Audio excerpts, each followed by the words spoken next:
Okay, today is day 28 of my gluten and sugar-free weight loss journey.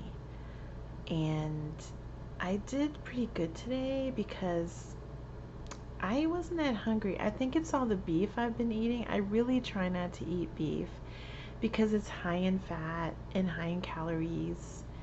And I do have high cholesterol, so I'm trying to keep a lid on that. But it's really hard for me to resist um, barbacoa beef that I can get at this Mexican grocery store that my friend and I like to go to because it reminds me of being in Mexico. I've been in Mexico before quite a few times, and I had first had barbacoa there. It was delicious. It's like this really moist, very flavorful beef, and then you put like lettuce and tomato, and oh, it was so good.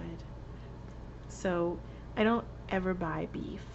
I do once in a while for my daughter. I don't ever buy beef for me, but sometimes when I'm out, place especially at a like ethnic place that I know does beef really well, I'll get some. So I think it's all the protein. So I decided I need to eat just a little bit lighter. So today for breakfast, I had the other half of a trout fillet that I made last week. It was kind of dry because it's been in the refrigerator for like a week. And I had it with Frank's Red Hot sauce because it has no sugar. I mean, it's delicious and it has no sugar in it. And then I had, see that little dark thing on that plate in the back?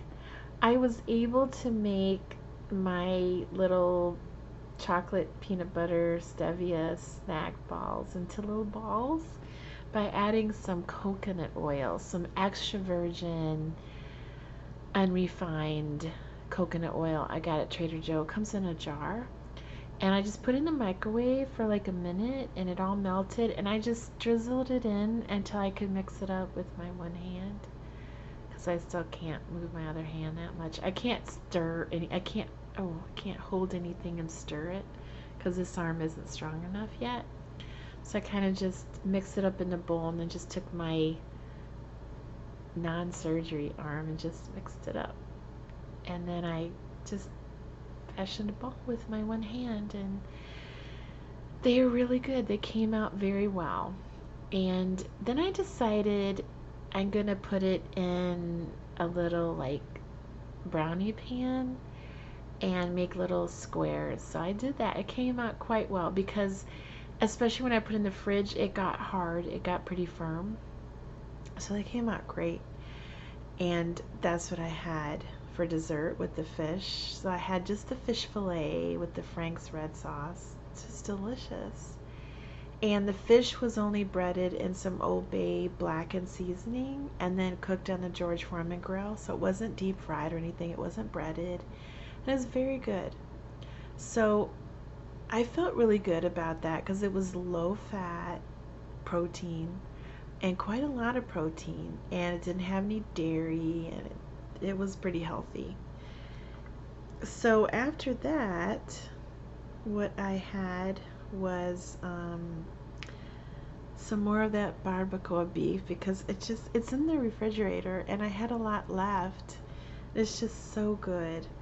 So this time I tried not to eat it in tacos because that's a lot of, you know, fat, and I tried to eat it just plain, but then it was just so good with the tortillas, especially with the tortillas that are heated up in the flame. So I ended up having 3 more tacos.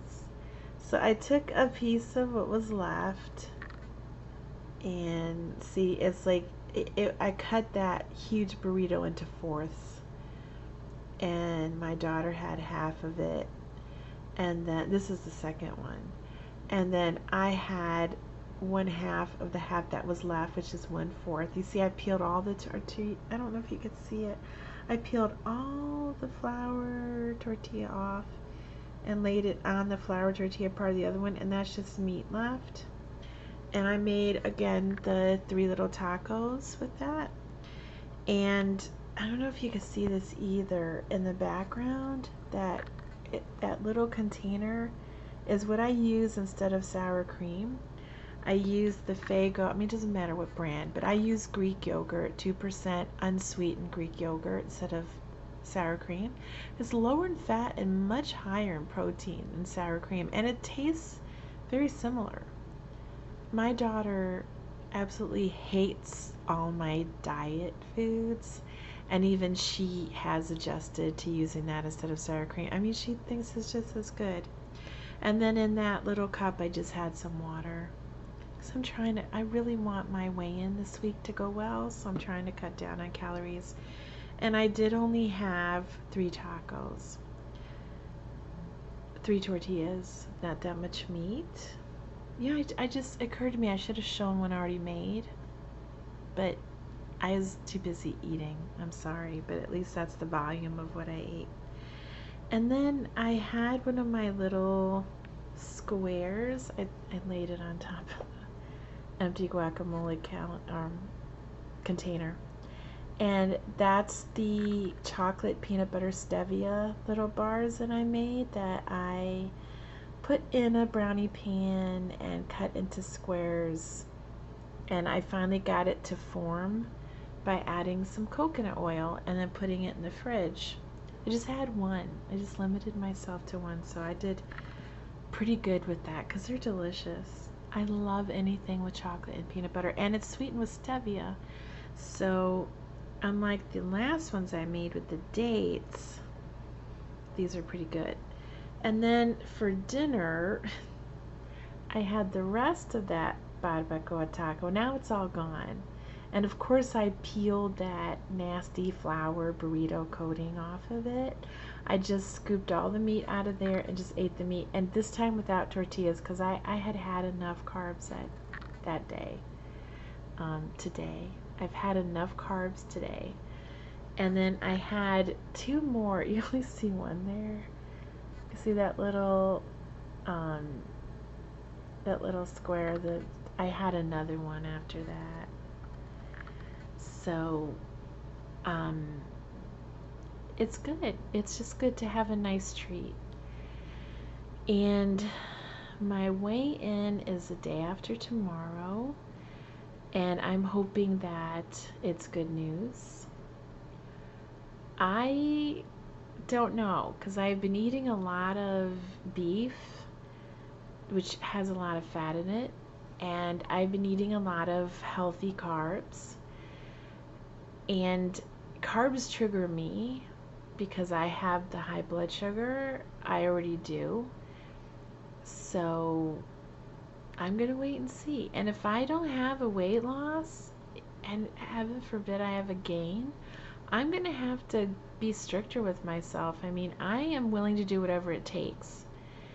And I'm just not one of those that thinks you can eat whatever you want and still lose weight as long as you eat it in moderation. I mean, I think what I eat is pretty much in moderation. I don't think I eat all that much volume. I may eat a lot of fat for somebody that is dieting, but it's still not that extreme. So I think that my takeaway from this is just going to be that I've got to keep working at it.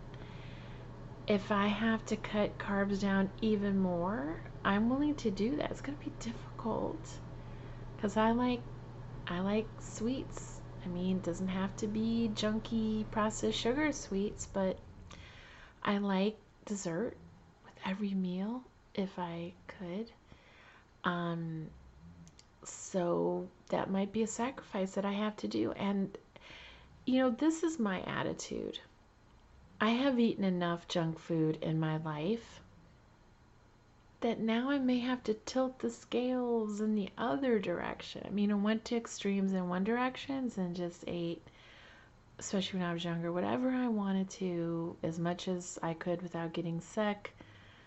Pretty much, I didn't pay that much attention to fat and calories. I should have because I was overweight, but I felt pretty good. So the weight bothered me for aesthetic purposes, how I looked, but not too much for health reasons. So I overate quite a lot of junk food.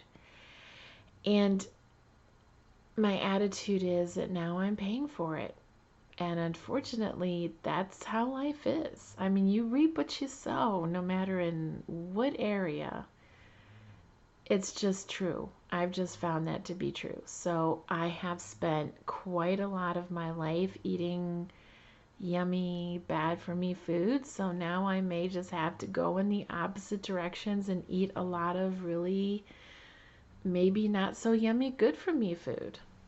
I mean, and also I'm honest with myself. I'm not going to pretend that dried out unbreaded fish I had was the best thing ever for breakfast. It was okay. It was high quality trout that I cooked myself, and the Old Bay seasoning is pretty good. But I'm not going to pretend that I wouldn't rather have pancakes, because clearly I've eaten too many pancakes and things like that, and waffles and French toast and all that stuff. So if I have to go a little further in the other direction, even just to break a plateau, even just to get some encouragement to see the scale moving, I'm willing to do it. It's going to be difficult, but again, without that addiction of the sugar and the gluten, it's easier. You know, every time that I go to eat, I have this little, I don't know if it's even habit or craving, but this little voice that just wants to eat carbs.